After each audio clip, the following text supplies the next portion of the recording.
महाकुंभ में आज भी दिख रहा श्रद्धालुओं का सैलाब। शाम 6 बजे तक 71,62,000 श्रद्धालुओं ने लगाई आस्था की डुबकी।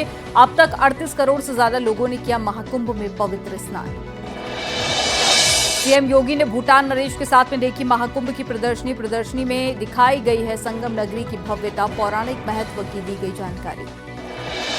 महाकुंभ की डिजिटल प्रदर्शनी में नाव चलाते दिखे मुख्यमंत्री योगी। भूटान नरेश ने भी किया डिजिटल नौका विहार। भूटान नरेश ने संगम में डुबकी लगाई, मंत्रोच्चार के साथ में किया त्रिवेणी में स्नान। सीएम योगी भी साथ में रहे मौजूद। महाकुंभ पहुंचे आध्यात्मिक गुरु और आर्ट ऑफ लिविंग के श्री श्री रविशंकर। कहा कि ज्ञान और वैराग्य का समागम है, सीएम योगी की तारीफ की। भूटान नरेश ने संगम में डुबकी से पहले पूजा अर्चना की। मां गंगा की विशेष पूजा अर्चना के बाद में स्नान किया। महाकुंभ में 24 घंटे अलर्ट मोड पर दिख रही डायल 112। सूचना मिलने के कुछ पल में स्पॉट पर पहुंच रहे पुलिसकर्मी। महाकुंभ में आकर्षण का केंद्र बने कैदियों में सामान काफी ज्यादा चर्चा का विषय बने हुए हैं। लोग खरीदारी कर रहे हैं और प्रोडक्ट की तारीफ भी कर रहे हैं। महाकुंभ में श्रद्धालुओं का सैलाब उमड़ रहा है। प्रयागराज रेलवे स्टेशन से लेकर मेला क्षेत्र तक हर जगह पर श्रद्धालु दिख रहे हैं। महाकुंभ में आने वाले तमाम श्रद्धालु तमाम व्यवस्थाओं की तारीफ कर रहे हैं। सभी राज्यों से भारी संख्या में लोग आ रहे हैं।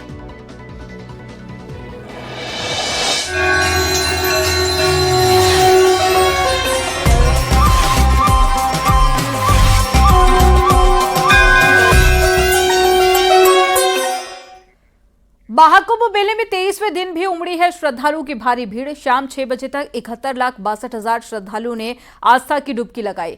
10 लाख कल्पवासियों और साथ ही 61,20,000 श्रद्धालुओं ने डुबकी लगाई है। अब तक महाकुंभ में 38 करोड़ 26 लाख लोग स्नान कर चुके हैं। तो एक बड़ी खबर आपको बता रहे हैं। साथ ही बसंत पंचमी बीत चुकी है, लेकिन उसके बावजूद भी जो आंकड़ा है वो हर दिन आगे बढ़ रहा है और आज भी भारी भीड़ रही।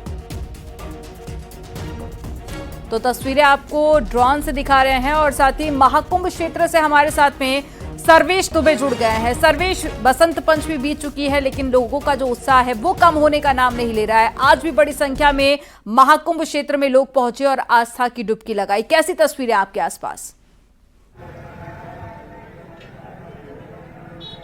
देखिए, इस वक्त मैं सेक्टर 18 में हूं और ये दंडी नगर है। आप देख सकते हैं कि सड़क पर कितनी चहल पहल है। यहाँ पर अभी भी लोग आ रहे हैं और आज के दिन जो है वो 71 लाख से ज्यादा, करीब 72 लाख लोगों ने आस्था की डुबकी संगम में लगाई है और लगातार ये श्रद्धालुओं का आंकड़ा बढ़ता जा रहा है। महाकुंभ मेले की अगर बात करें तो 13 जनवरी से जो आंकड़े आ रहे हैं वो 38 करोड़ से ज्यादा श्रद्धालु अब तक आस्था की डुबकी संगम में लगा चुके हैं और लगातार ये सिलसिला बढ़ता जा रहा है। और अब 12 फरवरी को माघी पूर्णिमा का स्नान पर्व है और 26 फरवरी को महाशिवरात्रि का स्नान पर्व है।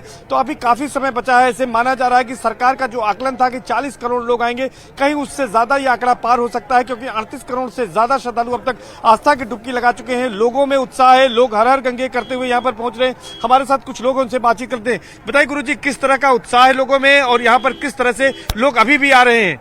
हाँ, लोगों में उत्साह की कोई कमी नहीं है। सरकार ने जो आकलन किया था उससे काफी हद तक बढ़ चढ़ करके लोग आ रहे हैं, आकर के संगम में अपनी आस्था की डुबकी को लगा रहे हैं और इस सनातन संस्कृति को प्रचार प्रसार आदि कर रहे हैं। यहाँ पे हमारा निरंतर 1 महीने से निरंतर ये चल रहा है और सबके मन में बड़ा हर्ष उल्लास है और सनातन संस्कृति का ध्वज आगे बढ़ाने के लिए हमारा ये कुंभ मेला। सत्यम जी, आप बताइए कितना उत्साह है लोगों में और किस तरह से लगातार लोग आ रहे हैं? उत्साह तो देखने को मिलता ही है, क्योंकि चाहे आप रोड पर निकल करके देखेंगे, चाहे आप शिविर में लगे हुए पंडालों की बात देखेंगे, कथा प्रवचन चल रहे हैं, लोग सुनने बिल्कुल बिल्कुल कथा प्रवचनों में भीड़ नहीं समा रही है। आप सुनने की बात आप कर रहे हैं, भीड़ नहीं समा रही। और एक पंडाल की बात नहीं है, यहाँ पर तो हजारों शिविर लगे हुए हैं, हजारों पंडाल लगे हुए हैं और हजारों की क्षमता के शिविर में पंडाल लगे हुए हैं। वो सारे क्षमता से अधिक लोग बैठ करके कथा का रसास्वादन कर रहे हैं। जी जी बिल्कुल। बाबा जी बताइए, कहाँ से आए हैं आप और किस तरह व्यवस्थाएं यहाँ पर हैं? व्यवस्था अच्छी है जी। हम शांतिपुरम से आए हैं, पापा मऊ से। यही लोकल ही आए? हाँ जी। रोज आ रहे हैं? यही वो है कलाबास में, बाबा जी के अंदर। अच्छा, कलबास कर रहे हैं? बाबा जी के अंदर। कितनी बार नहाया अभी तक गंगा में? नहाया 9 तारीख से आए हैं जी हम। रोज नहाते हैं? हाँ, डेली 2 बहुत बढ़िया कर रहे हैं। आप बताइए कि क्या व्यवस्थाएं यहाँ पर, कैसा लग रहा है यहाँ पर? यहाँ की व्यवस्था है गुरुजी की तरफ से बहुत ही बढ़िया किया है। हम हर साल यहाँ आते हैं, इस साल तो बड़ा भव्य यहाँ आयोजन हुआ है। जो भंडारा भी हो रहा है, कथा भी हो रही है, सब कुछ हो रही है। हम लोग बम्बई से पूरा परिवार सहित यहाँ आए हैं, हमें बहुत अच्छा लगा, बहुत अच्छा लगा। आप कहाँ से आई हैं और कैसा यहाँ पर देख रही हैं, कितनी दिव्यता और भव्यता है इस महाकुंभ की? बहुत अच्छा लग रहा है। हावड़ा से आए हैं, 24 परगना। तो दूर दूर से श्रद्धालु यहाँ पर पहुंच रहे हैं। बेहद भव्य दिव्य तस्वीरें आपको सर्वेश दिखा रहे थे। जानकारी देने के लिए बहुत शुक्रिया आपका। और कल प्रधानमंत्री नरेंद्र मोदी का प्रयागराज दौरा है। पीएम मोदी सुबह 10:05 पर एयरपोर्ट पर पहुंचेंगे। इसके बाद में पीएम प्रयागराज एयरपोर्ट पर डीपीएस हेलीपैड पहुंचेंगे और पीएम मोदी अरैल घाट से नाव के जरिए महाकुंभ पहुंचेंगे। सुबह 11 बजे से 11:30 बजे तक संगम में पवित्र स्नान करेंगे और स्नान के बाद में पीएम मोदी 11:45 पर वापस बोट के जरिए अरैल घाट पहुंचेंगे और पीएम मोदी का 12:30 बजे प्रयागराज से वापसी का वक्त है। पीएम के आगमन को लेकर जबरदस्त तैयारियां की गई हैं।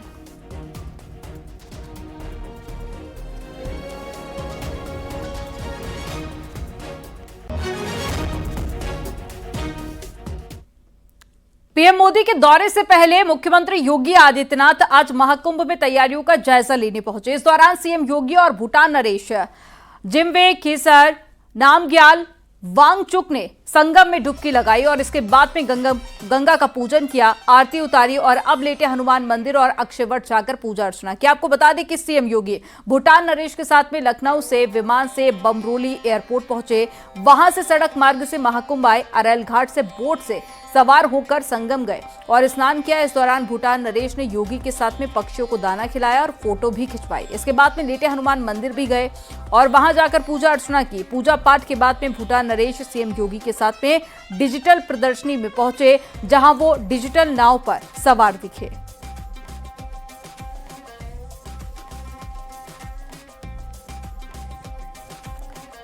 तो भूटान नरेश पहुंचे थे प्रयागराज और यहां पर उनके साथ में मुख्यमंत्री योगी आदित्यनाथ भी मौजूद रहे। सबसे पहले उन्होंने संगम में पहुंचकर आस्था की डुबकी लगाई, उसके बाद में अक्षयवट के दर्शन करने के लिए पहुंचे, प्रदर्शनी भी देखी, इसके अलावा फोटो भी खिंचवाई और मां गंगा की पूजा अर्चना करते हुए भी भूटान नरेश नजर आए।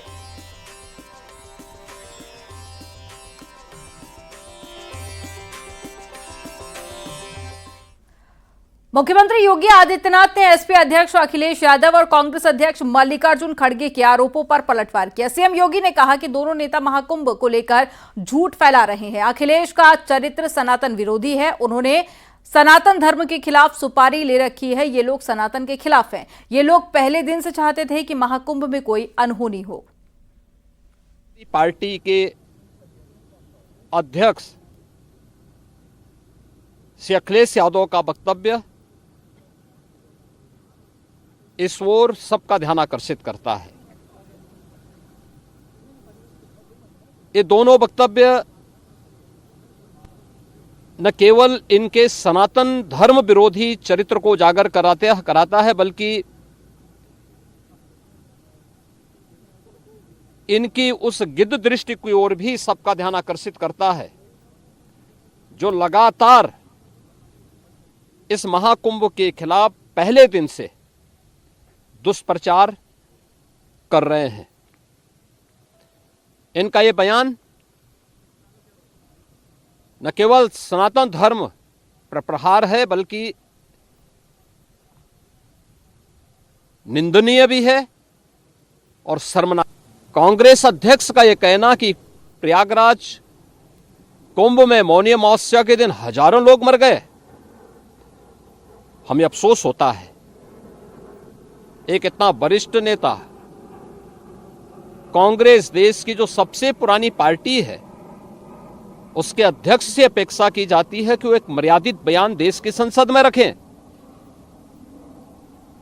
और इतना गुमराह करने वाला बयान, झूठ पे झूठ। ऐसे ही समाजवादी पार्टी के अध्यक्ष का बयान, एक प्रतिस्पर्धा दोनों दलों में है, कौन कितना सनातन विरोधी वक्तव्य दे सके। समाजवादी पार्टी के अध्यक्ष का यह वक्तव्य भी कि सरकार ने 100 करोड़ की घोषणा की थी, मुझे लगता है कि उनको बयान थोड़ा पढ़ना चाहिए। ये लोग 12 बजे सो करके उठने वाले लोग हैं।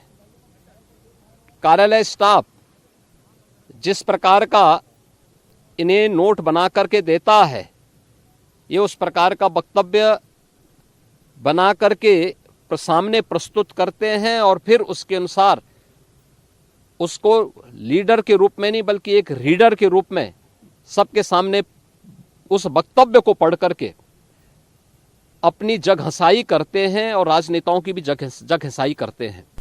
इन दलों ने जिन्होंने सनातन धर्म के खिलाफ सपारी लेकर के एक षड्यंत्र करने में लिप्त हैं, इनका षड्यंत्र कामयाब नहीं होगा।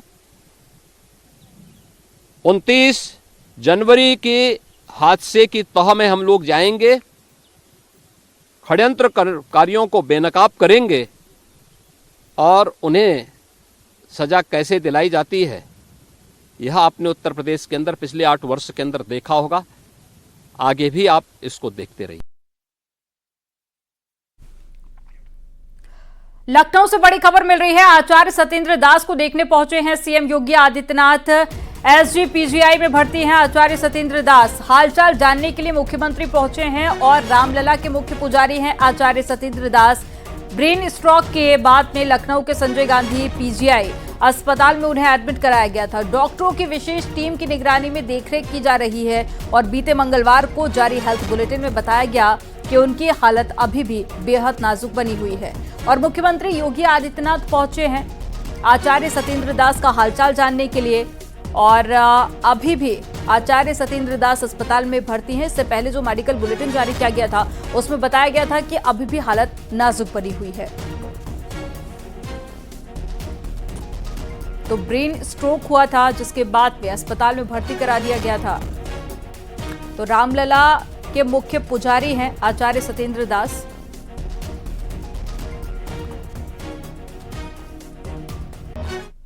वहीं साधु संत भी महाकुंभ को लेकर अखिलेश यादव पर जनता को गुमराह करने का आरोप लगा रहे हैं। अखिलेश यादव जी एक बहुत बड़ा भ्रम फैलाने की कोशिश कर रहे हैं और इससे सनातनियों में आक्रोश है कि इस तरह का झूठ भी इस कुंभ में ये लोग फैलाएंगे, ऐसी हमने कभी कल्पना भी नहीं की थी। 13 अखाड़ों ने स्नान किया, सभी संतों ने स्नान किया और सभी ने सादगीपूर्ण ढंग से स्नान किया। उत्तर प्रदेश के पूर्व मुख्यमंत्री माननीय अखिलेश यादव ने अगर ऐसा कहा है कि अखाड़ों में स्नान नहीं किया तो बिल्कुल निराधार है, सफेद झूठ है। 2 बजे से लेकर के और 7:30 बजे तक सभी के 13 अखाड़ों ने स्नान किया है। इसमें सर्वप्रथम श्री पंचायती अखाड़ा महादेवाणी के साथ में अटल, उसके बाद निजनी के साथ में आनंद, जूना, आवान और अग्नि, उसके बाद तीनों वैष्णव अखाड़े, फिर उदासीन परंपरा के अखाड़े और सबसे लास्ट में मैंने 7:18 पर निर्मल अखाड़े के कोठारी जसविंदर सिंह से बात किया तो उनका भी स्नान हो गया था।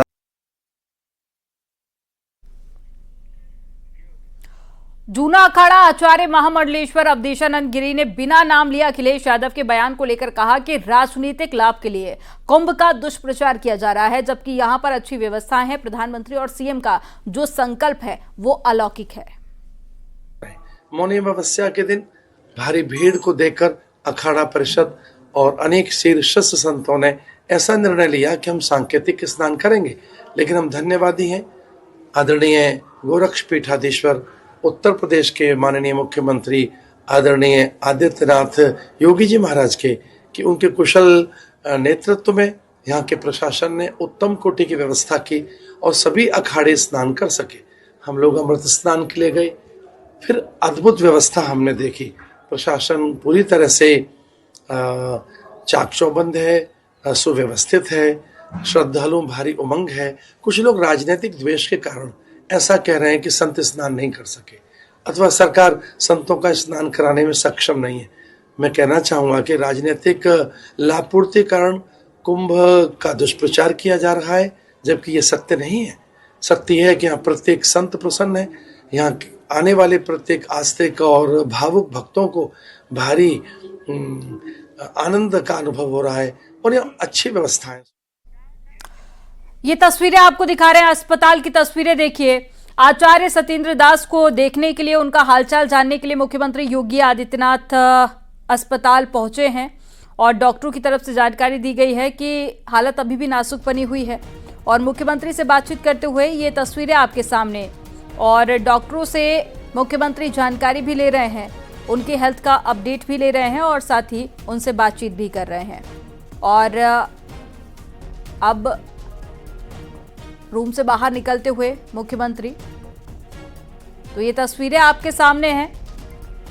आचार्य सत्येंद्र दास जो कि राम मंदिर के मुख्य पुजारी हैं और बीते दिनों ब्रेन स्ट्रोक हुआ था, जिसके चलते उनकी हालत बेहद गंभीर थी, जिसके बाद अस्पताल में जब भर्ती कराया गया तो लगातार कई दिनों से अस्पताल में भर्ती हैं, उनका इलाज चल रहा है। और आज मुख्यमंत्री योगी आदित्यनाथ पहुंचे हैं आचार्य सत्येंद्र दास से मुलाकात करने के लिए, उनका हालचाल जानने के लिए, और ये डॉक्टरों से बातचीत करके उनके हेल्थ का अपडेट भी ले रहे हैं। तो तस्वीरें आपको अस्पताल की दिखा रहे हैं। मुख्यमंत्री योगी आदित्यनाथ आचार्य सत्येंद्र दास से अस्पताल में मिलने पहुंचे हैं। और इससे पहले जब हेल्थ बुलेटिन जारी हुआ था उसमें भी डॉक्टर्स की तरफ से बताया गया था कि हालत बेहद नाजुक है और स्पेशल टीम लगातार इलाज में जुटी हुई है। तो तस्वीरें आपके सामने हैं, तस्वीरें अस्पताल की आपको दिखा रहे हैं, एसजीपीजीआई अस्पताल की, जहां पर हालचाल जानने के लिए मुख्यमंत्री योगी आदित्यनाथ पहुंचे हैं। तो ये तस्वीरें आपके सामने हैं, एक्सक्लूसिव तस्वीरें न्यूज़ 18 आपको दिखा रहा है लखनऊ से। और कुछ देर मुख्यमंत्री यहीं रुकेंगे और डॉक्टरों से भी बातचीत करके हालचाल जान रहे हैं और हेल्थ का अपडेट भी ले रहे हैं। लेकिन इससे पहले भी जब डॉक्टरों की तरफ से जानकारी दी गई थी तो उस वक्त भी हालत नाजुक होने की बात कही गई थी। और ये अस्पताल से बाहर आते हुए सीएम की तस्वीरें। तो लखनऊ पीजीआई अस्पताल से तस्वीरें आपको दिखा रहे हैं, सीधी तस्वीरें। मुख्यमंत्री योगी आदित्यनाथ डॉक्टर से बातचीत कर रहे हैं और वहां पर जो बाकी अन्य मरीज थे उनसे भी मुख्यमंत्री ने बातचीत की, उनका भी हालचाल जाना और साथ ही स्टाफ से भी बातचीत करके आचार्य सत्येंद्र दास के हेल्थ को लेकर जानकारी ली है। तो ब्रेन स्ट्रोक हुआ था, जिसके बाद अस्पताल में भर्ती करा दिया गया था। तो तस्वीरें आप देख रहे हैं पीजीआई अस्पताल से, जहां पर मुख्यमंत्री आचार्य सत्येंद्र दास का हालचाल जानने के लिए, उनका हेल्थ का अपडेट लेने के लिए अस्पताल पहुंचे हैं और कुछ देर सीएम यहीं रुकेंगे। और कल प्रधानमंत्री का दौरा है, तो कल प्रयागराज में ही दिन भर मुख्यमंत्री के कई सारे कार्यक्रम हैं जिसमें शामिल होंगे प्रधानमंत्री के साथ में। तो अस्पताल के बाकी स्टाफ से भी मुख्यमंत्री बातचीत कर रहे हैं, हेल्थ का अपडेट ले रहे हैं और बाकी जो मरीज हैं उनसे भी मुख्यमंत्री ने बातचीत की, हालचाल जाना। तो आचार्य सत्येंद्र दास को ब्रेन स्ट्रोक हुआ था, जिसके बाद में उन्हें अस्पताल में भर्ती कराया गया था। तो रामलला के मुख्य पुजारी हैं और पीजीआई अस्पताल की तरफ से इससे पहले हेल्थ बुलेटिन भी जारी किया गया।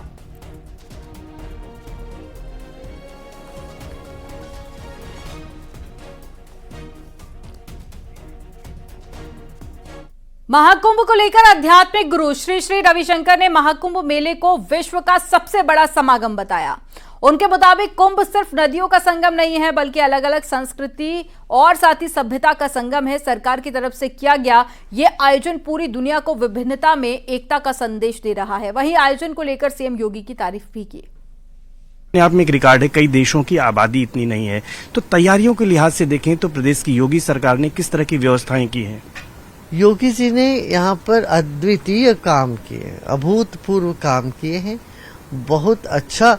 और इतना ही नहीं है, उन्होंने जिस ढंग से पुलिस कर्मचारी और अन्य कर्मचारी को ट्रेनिंग भी दी है, यहाँ पर सब लोग इतने अच्छे ढंग से लोगों से के साथ व्यवहार कर रहे हैं और उनको चीज़ों को बढ़ा रहे हैं, बढ़ावा दे रहे हैं। योगी जी ने बहुत श्लाघनीय काम किया। कुंभ का इतनी अच्छी व्यवस्था सब हुई और हिंदू धर्म का मुख्य संदेश यही वसुधैव कुटुंबकम, हम सब यही कुटुंब। पूरी दुनिया एक परिवार है।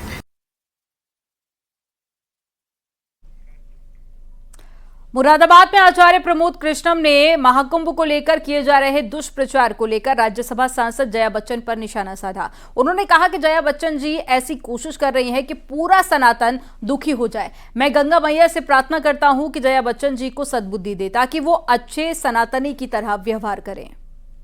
बच्चन जी से अब तक अमिताभ बच्चन जी दुखी थे, अब पूरा सनातन दुखी हो जाए वो ऐसा प्रयास कर रही हैं। पूरी भारत की संसद उनसे दुखी है। मैं भगवान से प्रार्थना करता हूं, गंगा मैया से प्रार्थना करता हूं कि जया बच्चन जी को सद्बुद्धि दे।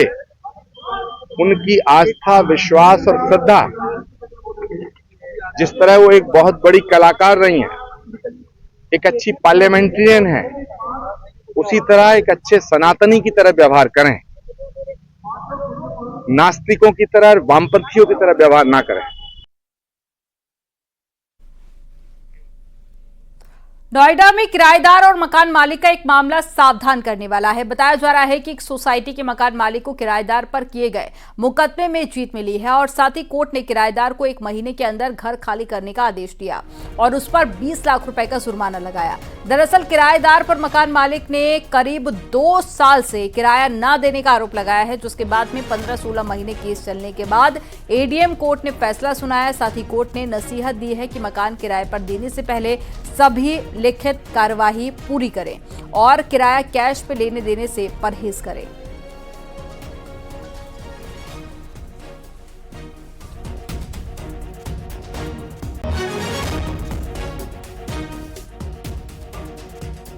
अगर आप किराएदार हैं या फिर मकान मालिक हैं तो ये खबर आपके लिए है। दरअसल में एक आदेश एडीएम कोर्ट की तरफ से जारी किया जो नज़ीर है और उनके लिए धक्का है जो मकान में पहले किराए पर रहने आते हैं और बाद में उसको हथियाने की कोशिश करते हैं। दरअसल में ये पूरा प्रकरण नोएडा के सेक्टर 107 की ग्रेट वैल्यू सरनम सोसाइटी का है। इस वक्त हम वहीं पर मौजूद हैं और आपको सीधी तस्वीरें भी दिखाएंगे वहाँ से।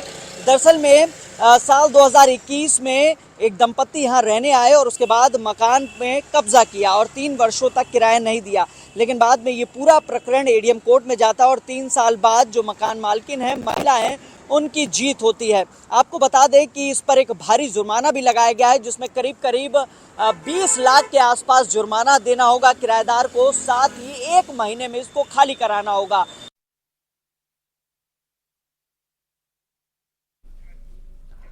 और यहां पर वक्त हो गया एक छोटे से ब्रेक का। आप देखते रहिए न्यूज़ 18।